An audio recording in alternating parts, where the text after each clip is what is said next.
Sir Birdington Travels to France by Francesca Castro, which is me, and the illustrations by the Goggle Images. It was a fine and sunny day at the Vita Public Park, and Sir Birdington's friends are having fun. "I take you," said Chester the raccoon, and Steve the rat laughed. "Snacks is ready," Sir Birdington's mom said.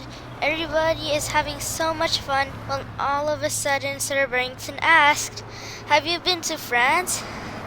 "No, I didn't, but what if we can travel there? That would be a great adventure, don't you think, Sir Birdington?" Sir Birdington's mom said to him. Sir Birdington started imagining France. What does France even look like? What food do they have? What animals live there? Are they friendly? Sir Birdington, Steve the rat said. "Oops, sorry, I was just daydreaming," Sir Birdington said, and everybody laughed. Later that afternoon, Sir Birdington and his friends were walking in the city of Vita. They saw a taxi going to the airport. They hopped on it, and the taxi got there. They silently got out from the trunk without a single person knowing and rushed inside. They were so amazed how big the airport is. Lots of people talking, rushing, and there was a 155-year-old aquaticus named Skinny. There's so many cool stuff, and airplanes everywhere. They're so amazed how big an airplane is. Their eyes went so big and were glowing with happiness. They looked at each other smiling, and one by one they sneaked in the boarding passengers hall.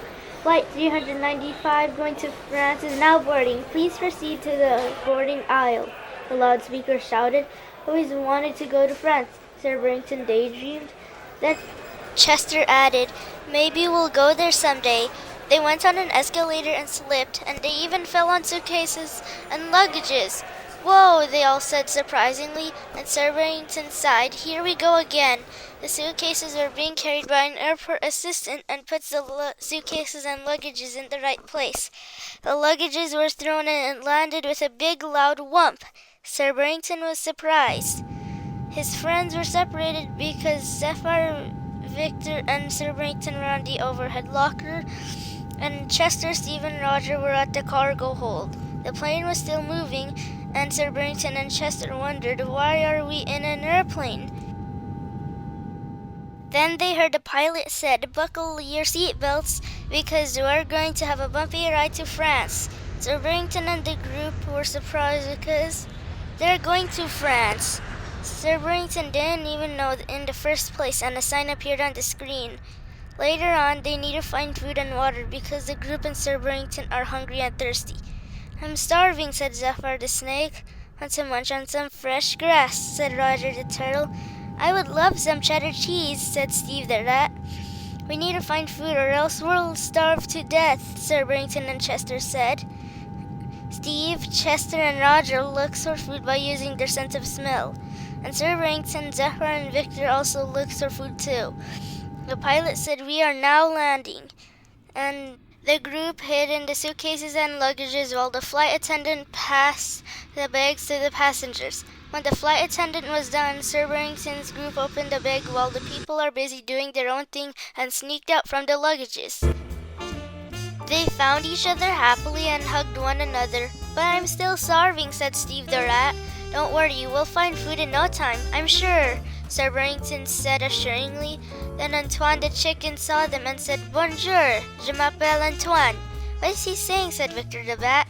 "Think he's greeting us," said Sir Birdington, while he whispered, "Oh, you don't speak French. You're from the United States, are you? Welcome to France. You should come with me if you want," Antoine said to them. Sir Birdington's friends went with Antoine and found a house in the distance. "This is where I live. You can come in," Antoine said, welcoming his house to his new friends. And when they got in, the house inside was beautiful and elegant with gold, and there was a big comfy couch. Sir Birdington's friends were amazed by it, and he saw a chef peeking in the window. When Sir Birdington saw him, he was gone and he vanished. "Guys, what was that?" Sir Birdington asked his friends. "Maybe it was just your imagination," said Steve the rat. And when it was lunch, they had delicious food that they have never seen before. "Cool shell," said Chester the raccoon. "Those are snails. You can eat it because they're edible," Antoine said. and Chester took a sip. Delicious, said Chester the raccoon. How about the green stuff, said Zephyr the snake. It's called snail butter, Antoine said to Zephyr. So Zephyr swallows the escargot. So good, said Zephyr the snake. Sir Barrington ate his food and saw the chef peeking at Antoine's house again. Sir Barrington thought, what is the chef up to? Is he friendly? Later, they are touring Paris and was touring in the Eiffel Tower. Wow, said Chester the raccoon. Sir Barrington said, I remember this place. It's the Eiffel Tower. Oh yes, it is the Eiffel Tower. How do you know? Antoine said to Sir Barrington. I have a book of France. I'd always wanted to go there. Then the chef named Gaston came to them and said, Bonjour, je suis Gaston, he said, greeting the animal friends. Sir Barrington thought again, it's the chef. I want you to do me a favor, Gaston said. What kind of favor? Asked Chester the raccoon. I need more butter for my cooking, but I ran out. You must go to a cave called Anthea to get the magic butter so my food can taste magnificent, Gaston begged. And Gaston gave a map to Chester, and they ran off. They went in the forest and they went on the streets, and finally they found a cave close to them with a hollow sound and was glowing inside of it. Think this is a place, said Sir Barrington. He went inside and followed the glow, but 2 dragons were guarding the magic butter. How are we going to get the butter now? Said Roger the turtle. We need to fight them, said Sir Barrington. So they battled with the 2 dragons, but they scratched Victor the bat and Sir Barrington's wings with their very sharp claws. No, Sir Barrington's friends all shouted with fright. Now they can't fly, said Zephyr the snake sadly, and the dragons laughed evilly. But then Chester the raccoon saw the gems above them, and he got an idea and said to Roger the turtle, I'm going to grab you, I promise. Here goes, Chester said. Yo, Rogers' shell threw it, broke the gems, and the dragon guards faded away to dust. We did it! We got the butter, said Steve the rat. So they hurried back to Chef Gaston, and Antoine finds Victor and Sir Barrington hurt, and he saw them with shock. Are you okay? He said to them. We're fine, said Victor and Sir Barrington. Chester handed the magic butter to Gaston's hands. Finally, I have this magic butter for my cooking, he said happily. What are you going to cook? Said Roger the turtle. Chicken, says Chef Gaston, drooling, but thinking about it. What do you mean by chicken? Sir Barrington asked nervously, and was looking at his new friend Antoine. Suddenly, Chef Gaston pretended to be shocked and said, Look over there. Sir Barrington's friends all looked the way that Gaston pointed. There's nothing here, Sir Barrington said, confused. Then Chef Gaston starts to grill and sets Antoine to cook, and he even spreads the magic butter on him. Help! Antoine screamed with horror. Antoine, we will save you, said Sir Barrington. What are we going to do now? Said Zephyr the snake. We have to do something to save him, said Victor the bat. Sir Barrington was brainstorming, and Chef Gaston needs to be distracted, and Sir Barrington turns on the music from the radio outside, and Chef Gaston started singing and dancing happily, forgetting about cooking Antoine. Zephyr the snake started to slither towards the grill and turned it off. Victor the bat tries to open the grill, trying to lift it with his broken wing, and tries pulling him. Victor can't lift, and his wing is still with pain. Oh no, we have to help him, Sir Barrington said, being anxious. Hurry up, guys, before he sees us.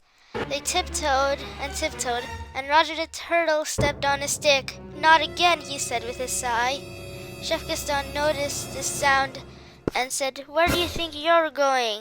He started chasing them and went inside the Notre Dame Cathedral.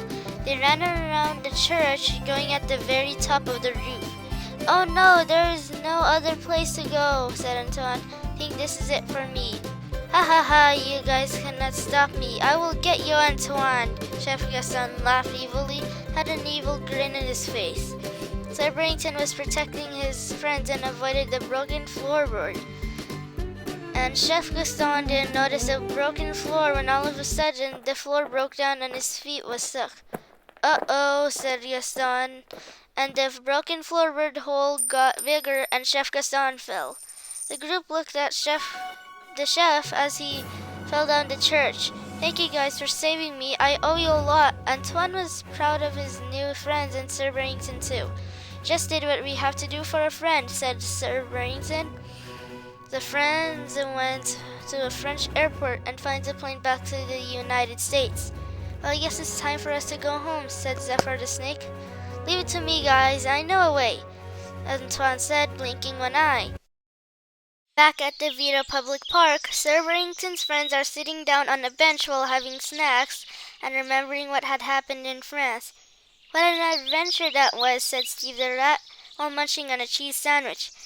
Everybody nodded.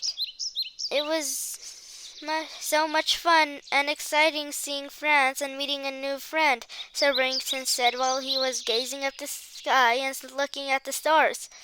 I'm just happy we are safe and still together. Where to next? Said Zephyr the snake. People were walking by until one dropped a travel guide of India on the grass and Sir Birdington picked it up. Let's see, said Sir Birdington, looking at the book he was carrying. The end, or as I say, fin. See you on my next video. Don't forget to hit like and subscribe.